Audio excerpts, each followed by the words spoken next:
In November 1956, something happened that changed the world forever.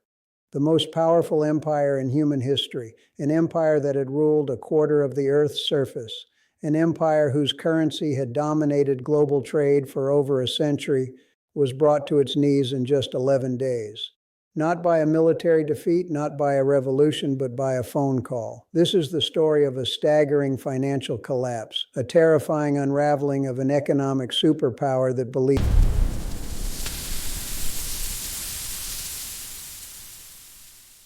it was utterly invincible. The British Empire was not conquered by an invading army marching through the streets of London.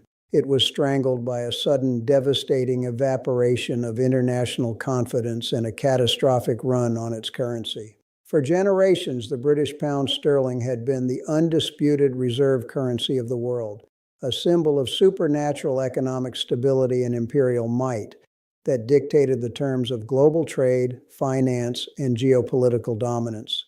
British politicians and citizens alike suffered from a fatal blindness, a deep-seated arrogance that led them to believe their position at the top of the global hierarchy was a permanent right rather than a fragile privilege.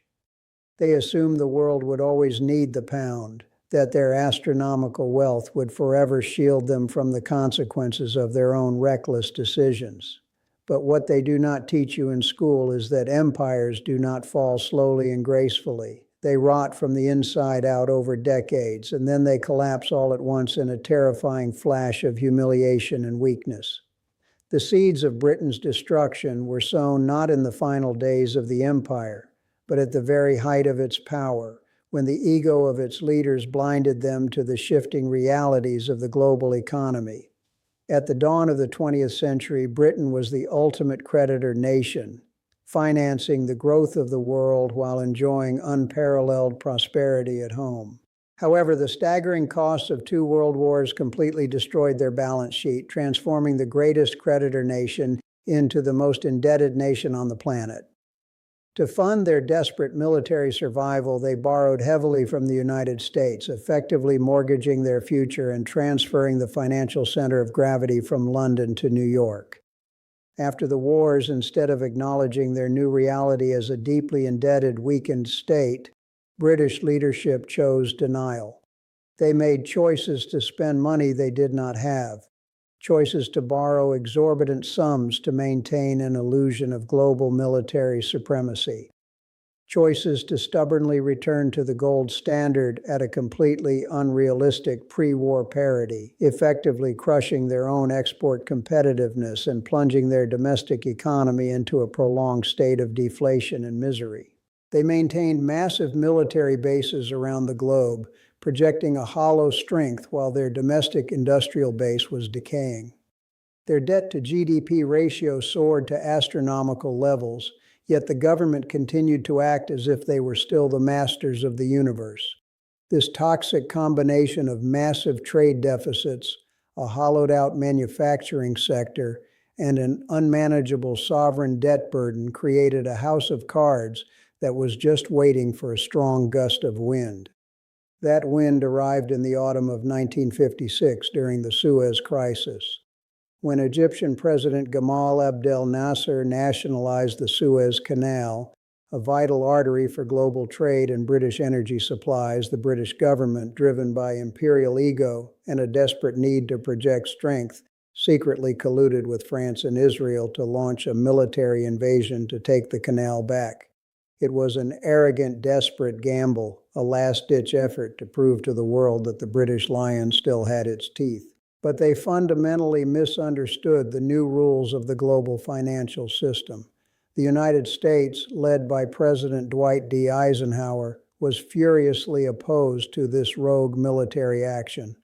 Eisenhower did not send troops to stop the British. He did not need to. He simply used the ultimate weapon of the new era, financial warfare. Eisenhower ordered a massive sell-off of the British pound, dumping sterling onto the open market and causing its value to plummet instantly. As panic swept through the global markets, foreign nations watched helplessly as the supposedly invincible British currency began to collapse. The Bank of England desperately tried to defend the pound, bleeding through their foreign exchange reserves at a devastating rate. Within just days, Britain was staring down the barrel of total national bankruptcy. They urgently turned to the International Monetary Fund for an emergency bailout, but Eisenhower made a single, chilling phone call. He instructed the IMF to deny Britain any financial assistance unless they immediately halted their military operation and withdrew their forces from Egypt. The mighty British Empire, the victor of 2 world wars, the ruler of the waves, was completely out of money and utterly powerless. In a humiliating surrender, they yielded to the financial demands of their creditors, pulled their troops back, and effectively announced to the entire world that they were no longer a superpower. The pound sterling immediately lost its unquestioned status as the global reserve currency, and the British citizens woke up to a new, terrifying reality. Their purchasing power evaporated. The cost of imported goods soared. The standard of living was slashed. The middle class was squeezed into a prolonged period of economic stagnation and austerity. The empire was dismantled not by foreign guns, but by the relentless, unforgiving mathematics of debt and the sudden loss of financial trust. Does any of this sound familiar yet? Now let me tell you why the story should terrify every American watching this right now. Because the United States is currently walking down the exact same path, making the exact same arrogant mistakes, and sprinting toward a catastrophic financial reckoning that renowned billionaire investor Ray Dalio predicts will culminate in a devastating crisis by the year 2026. We are not just rhyming with history. We are repeating it line by line, perfectly executing the final fatal stages of the classic empire cycle that has destroyed every major superpower over the last 500 years. Let us look at the chilling parallels, because the similarities are not just coincidental, they are a mathematical certainty. Just like Britain in the early 20th century, the United States emerged from World War II as the undisputed creditor nation of the world, holding the vast majority of the globe's gold and establishing the US dollar as the world's reserve currency at the Bretton Woods Conference. For decades, the dollar was backed by gold, providing a supernatural stability that fueled the greatest economic expansion in human history. But just like the British, our leaders fell victim to the ultimate poison of success: arrogance. In 1971, facing mounting costs from the Vietnam War and massive domestic social spending, President Richard Nixon permanently severed the dollar's connection to gold, destroying the gold standard and unleashing an era of unlimited, reckless money printing. To maintain global demand for this newly unbacked paper currency, the United States brilliantly engineered the petrodollar system, forging an agreement with Saudi Arabia and OPEC to price all global oil sales exclusively in US dollars. This forced every nation on earth to hold immense reserves of American currency just to keep their economies running, artificially propping up the value of the dollar and allowing the U.S. government to run staggering trade deficits without immediate consequence. We abuse this exorbitant privilege to the absolute limit. Choices to spend trillions on endless, unwinnable wars in the Middle East. Choices to borrow trillions more to fund massive social programs and bail out corrupt financial institutions.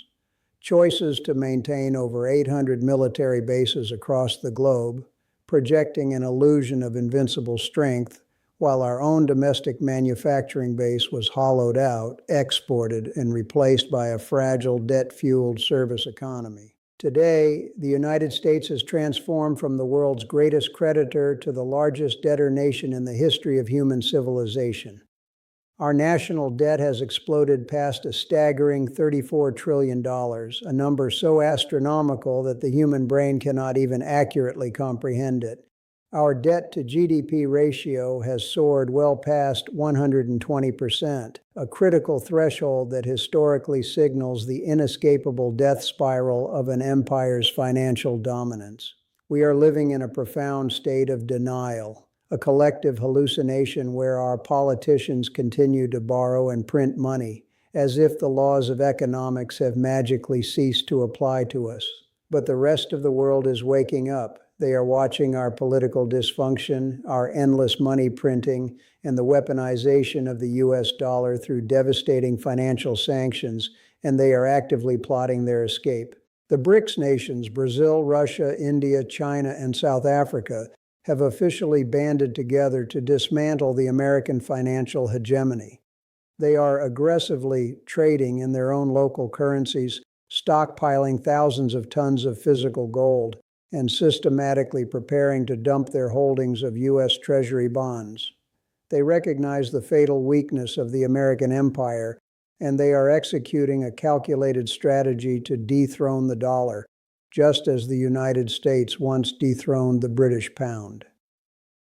The petrodollar system, the very foundation of our modern economic supremacy, is already crumbling before our eyes, as Saudi Arabia now openly accepts other currencies for their oil. We are losing the foundational pillars that have kept our economy afloat, and yet our leaders continue to act with the same blind arrogance that doomed the British in 1956. They believe the world will always need the dollar. They believe our military might can solve financial mathematics. They are wrong.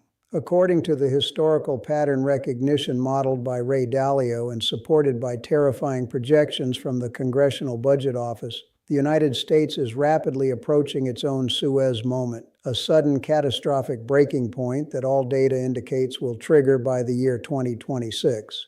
Why 2026? Because that is the mathematical event horizon where the sheer cost of servicing our astronomical national debt crosses a devastating threshold. By 2026, the annual interest payments on our national debt alone are projected to surpass our entire defense budget, and shortly thereafter they will consume every single dollar collected in income taxes. This is a mathematical impossibility. When a nation must borrow trillions of dollars simply to pay the interest on the money it has already borrowed, it has entered the terminal phase of a debt spiral. The government will be faced with a hopeless choice: either dramatically raise taxes and aggressively slash essential social safety nets like Medicare and Social Security, causing instant domestic riots and a devastating depression, or do what every failing empire in history has done when backed into a corner: print their way out of it. They will instruct the Federal Reserve to print trillions upon trillions of new dollars to buy their own unmarketable treasury bonds, desperately trying to monetize the debt. But this time is not different. This time the world will not absorb our inflation. As the BRICS nations and foreign central banks simultaneously dump their U.S. debt and refuse to accept our rapidly depreciating currency, the value of the dollar will collapse on the global market. It will not be a slow, gradual decline that you can adjust to over a decade. It will be sudden. It will be violent. It will happen in a matter of days or weeks, a staggering evaporation of international trust, exactly like the 11-day collapse of the British pound. The consequences of this loss of reserve currency status will completely destroy the American standard of living.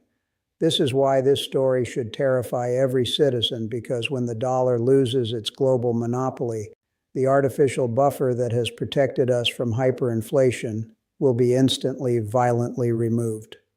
The cost of everything you need to survive, food, energy, medicine, raw materials, will skyrocket overnight because the United States imports massive amounts of these critical goods, and the weakened dollar will buy a fraction of what it used to.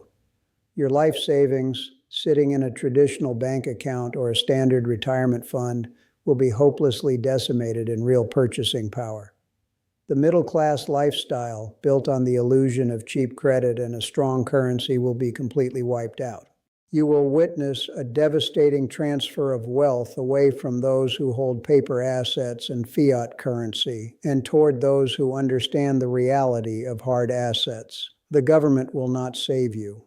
The politicians who engineered this catastrophe will be helpless to stop it, and they will try to mask their failure by imposing strict capital controls, locking down bank accounts, and perhaps even rolling out a central bank digital currency to track and control every single transaction you make in a desperate bid to maintain power over a collapsing system. They will blame foreign enemies. They will blame greedy corporations. They will blame anyone but themselves. but the brutal reality is that they surrendered our economic sovereignty through decades of staggering financial mismanagement. You must understand that the boiling frog analogy is perfectly in play here. The water has been heating up for decades, and the vast majority of people are completely oblivious to the fact that it is about to reach a rolling boil. But you do not have to sit helplessly and be boiled alive with the rest of the herd. Recognizing this historical rhyming gives you a massive, unfair advantage, provided you take immediate aggressive action to protect yourself and your family before the 2026 event horizon collapses the exits. First, you must fundamentally rethink your relationship with money and immediately begin divesting from the failing fiat system by heavily acquiring hard, tangible assets that cannot be printed by a desperate central bank. Physical gold and silver have served as the ultimate financial lifeboats during every single empire collapse in recorded history, maintaining their purchasing power when paper currencies are reduced to their intrinsic value of zero. You must also consider highly scarce, decentralized digital assets like Bitcoin, which operates outside the control of any corrupt government or failing banking system. Second, you need to systematically reduce your exposure to dollar-denominated debt while simultaneously acquiring productive assets that generate real value, such as prime real estate, agricultural land, or essential businesses that provide goods people will absolutely need regardless of the economic climate. Third, you must actively pursue the globalization of your own personal economy. Do not leave all your wealth, all your income streams, and all your legal standing trapped within the borders of a single declining empire. Look into obtaining second citizenships, opening offshore bank accounts in stable jurisdictions, and diversifying your investments into emerging markets that are actually producing tangible goods rather than just printing paper debt.